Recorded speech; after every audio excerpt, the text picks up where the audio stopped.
It's my pleasure to moderate this seminar. So now for the opening remarks, let's have the representative of the principal, Dr. Alphonsine, our Deputy Dean of the School of Agriculture and Food Sciences. Good morning, everybody. Dear JICA representative, welcome at UR College of Agriculture, Animal Sciences and Veterinary Medicine. And we are very pleased to have you here, and we look for a fruitful discussion. On behalf of the principal of UR-CAVM, who was not able to make it because of health problem, I welcome you all and wish you a fruitful seminar. Thank you. So for us to get a summary of what JICA is doing, allow me to invite Ms. Minako Shiotsuki, who is the Chief Representative of JICA in Rwanda. So welcome, Madam. Dear Deputy Dean, thank you very much for your warm welcoming message. And the lecturers and the staffs of the University of Rwanda, the College of Agriculture, and jurist students. And distinguished guests, my colleagues, ladies and gentlemen, Mwaramutse neza. The background of today's lecture is that you may know that Japan is the first non-Western country which has modernized to establish a free, democratic, and peace-loving nation without losing own culture and identity. Also, Japan, we have experience of development cooperation as donors, development partners, especially starting from Asian countries. Now you know that most of the ASEAN countries have far developed and achieved the socio-economic progress. Now that today is the JICA chair, and we have another couple of the program of the JICA DSP, Development Study Program. Development Study Program is the simple master degree course in Japan, but of course the seat is very, very limited. And basically, very sorry for that, the JICA is the development partners, and usually we focus more on the, the student for the scholarship, not from the university, but we need some recommendation from the government of Rwanda. So usually the government officials, after the several years experience in the ministry or the local government, would be recommended as a candidate to get the master course. But even in the master course, the specialty of this program is that we made a partnership with university in Japan, and we also provide a very intensive course to learn the history and experience in Japan. But again, the seat is very limited. That's why to expand the opportunity to learn about our experience. So we started the JICA chair, this is today's lecture, and to share our experience here in Rwanda. Now JICA chair, as I told you, it's a short intensive lectures on Japan development. Today, I'm very happy that we can have the lecture on agriculture. This is one of the most important sector in this country, and we could invite the very professional lecturer from Japan, Mr. Nakata. And the topic is very varied. We have economics and public administration, blah, blah, blah. And we also have the DVDs to learn the Japanese modernization lecture series. The topic is also very comprehensive. But unfortunately, because of the copyrights, we cannot put it on the YouTube. So if you are interested in this DVD, please come and visit the JICA-RWANDA in Kigali. Then I'd like to show that DVD. And you are very welcome. And more information will be open in our embassy website, Embassy of Japan in Rwanda. So please check their website. Maybe they are not yet prepared now, but maybe that before New Year. Like a New Year start, please check the website. Yeah. So that is the end of my presentation. Again, I'm very, very happy to visit this beautiful campus. Actually, one of my JICA colleague, Pascal, is a graduate of this university, it's an agriculture specialist working with me. But at that time, the campus was in Huie. So I'm happy to visit this beautiful and cool campus. Allow me to welcome with a round of applause Mr. Nakada for his lecture on agriculture and rural development. As introduced, my name is Nakada, Senior Advisor in JICA headquarters, working on agriculture and food security. As introduced, I'm traveling around the world, probably over 30 countries as a technical advisor for JICA agriculture project. But my main background is government official. I have been working for Japanese Ministry of Agriculture for 25 years. And after that, I transferred to JICA. In Japan, we had like around 300 small countries existing and competing each other. It's a one country, but relatively independent. 300 small country was located. It was called Han.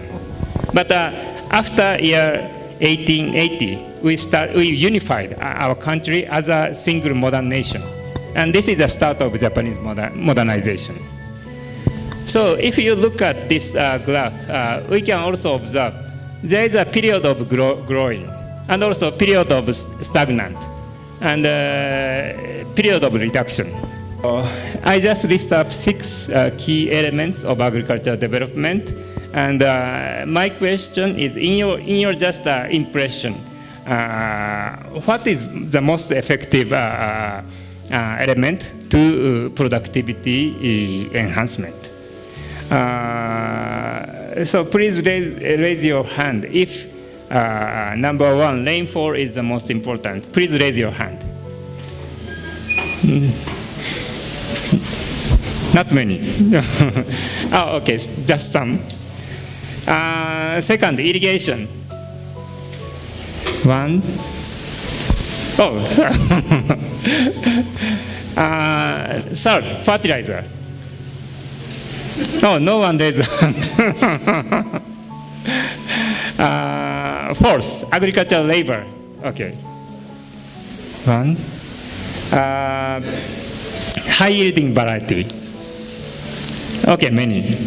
Good. Machinery or mechanization. Some. Okay. I wanted to ask you, basing on your experience and you are seeing our country, what is the direct advice you can give us that we can use in our agriculture in order to get the maximum production? Thank you. We have to get optimal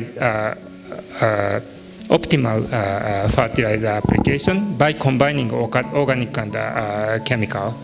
Each type of fertilizer have their own advantage and also challenges.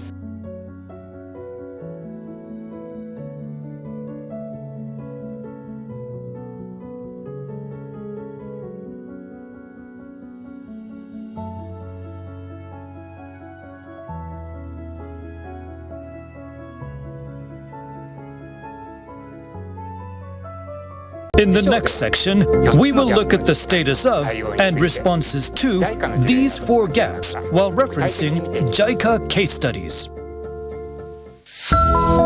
5-1. The information gap and responses to it. Today, we will look at examples of JICA's technical cooperation to close the information gap.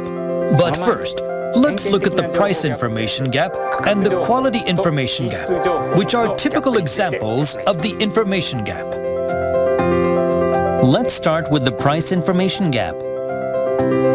In farming villages in most countries, producers do not know how much their produce is being sold for in urban markets or at stores.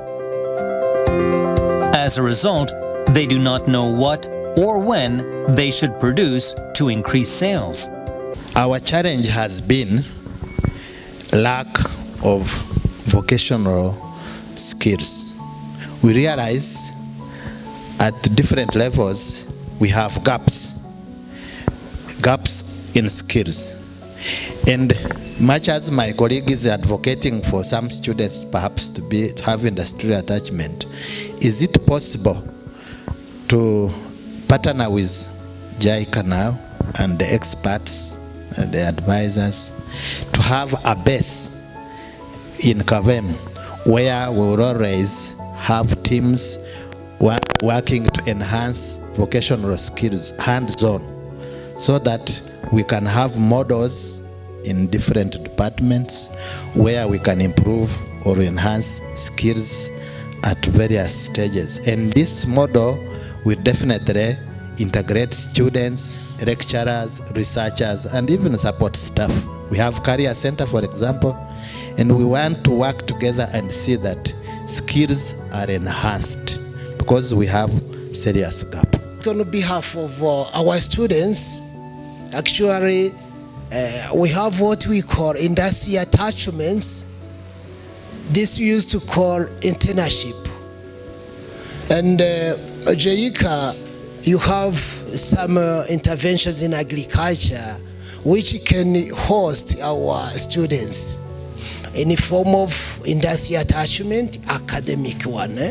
Actually, our students have industry attachment of two type, academically, one in year 3, one in year 4, for 1 month period. It means if you have different intervention in agriculture, we may request also to think in this partnership how you can accommodate some few of our students just to learn more on what you are doing. And I was reading previously about Kyoto Protocol of 1997. So how did you manage to relate the development with the global warming, which is becoming the hazardous question worldwide? Thank you so much.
So the Japanese agriculture development begins with the 1880s with the modern Japan, and we saw that it had some 2 phases.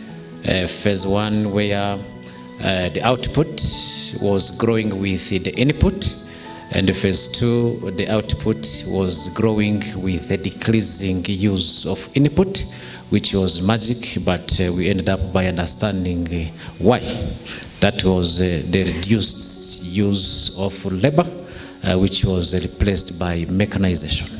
I think it's a good lesson to learn from Japan.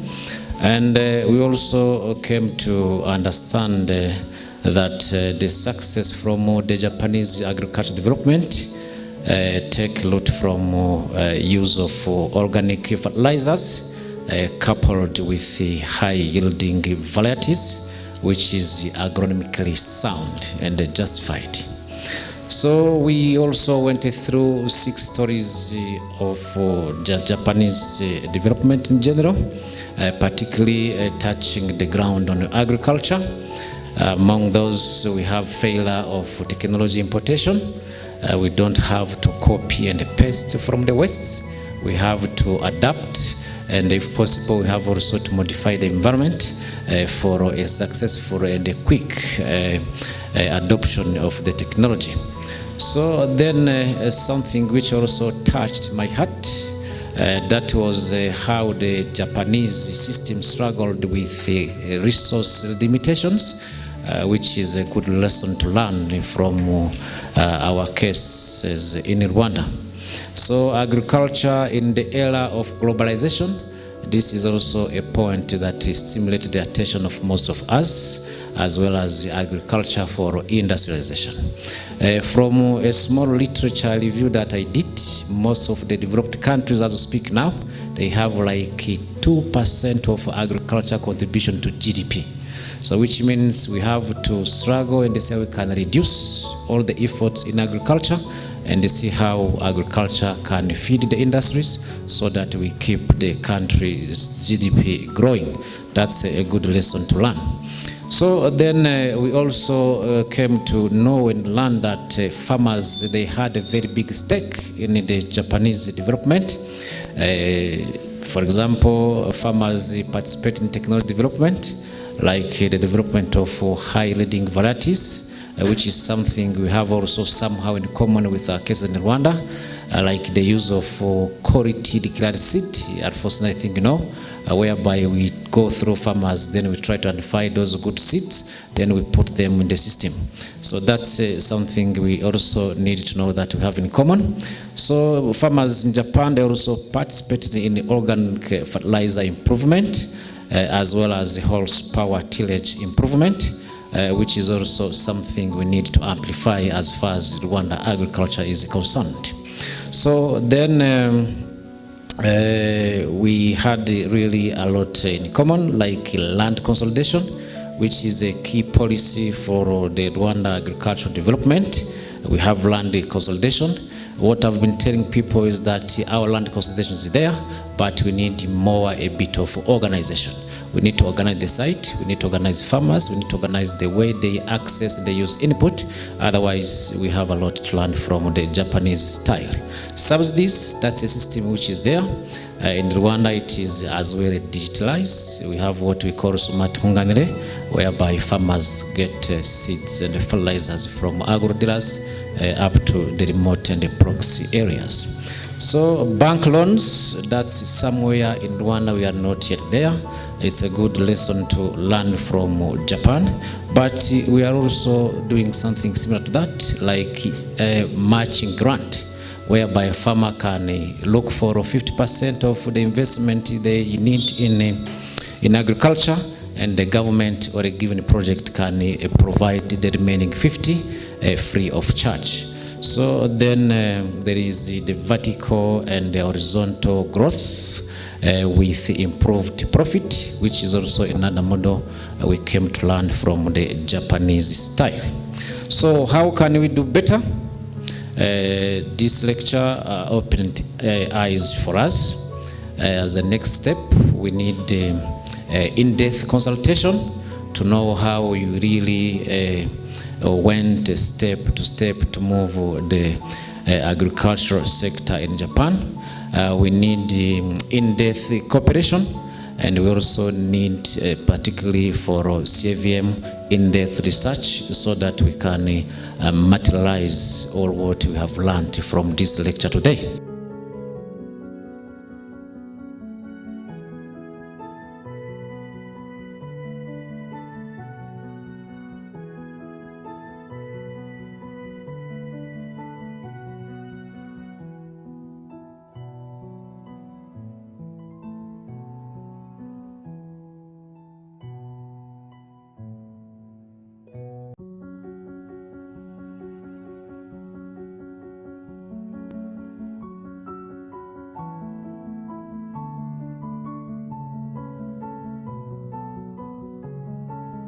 My name is Minako Shiotsuka, Chief Representative of JICA-RWANDA office. Today, we successfully had the special lecture on agriculture, so-called JICA Chair. JICA Chair is a very intensive lecture on Japan's experience. Since maybe Japan is only the countries who achieved the non-Western style development and modernization. So I believe that our experience and the lessons learned of our development in Japan can be some benefit from the developing of your country in Rwanda. Today, we could get about 100 students and lecturers from University of Rwanda, and we could make a very, very constructive and active discussion. I believe that the student will lead this country for the development of agriculture in Rwanda. I'm Dr. Francine Mukamuhirwa. I am the Deputy Dean in the School of Agriculture and Sciences at UR-CAVM. Today, we held a seminar on technology transfer in collaboration with JICA representative, where they shared us how the agriculture evolved in Japan, and we found that we have some similarities on where they were and where they are today, and we learn from them some technologies and some strategies that we can adopt in order to have our agriculture more productive and profitable. And the most importantly is that we can attract our youth into agriculture to make it more productive and more sexy, and then to have our agriculture being sustainable and food secure. Thank you.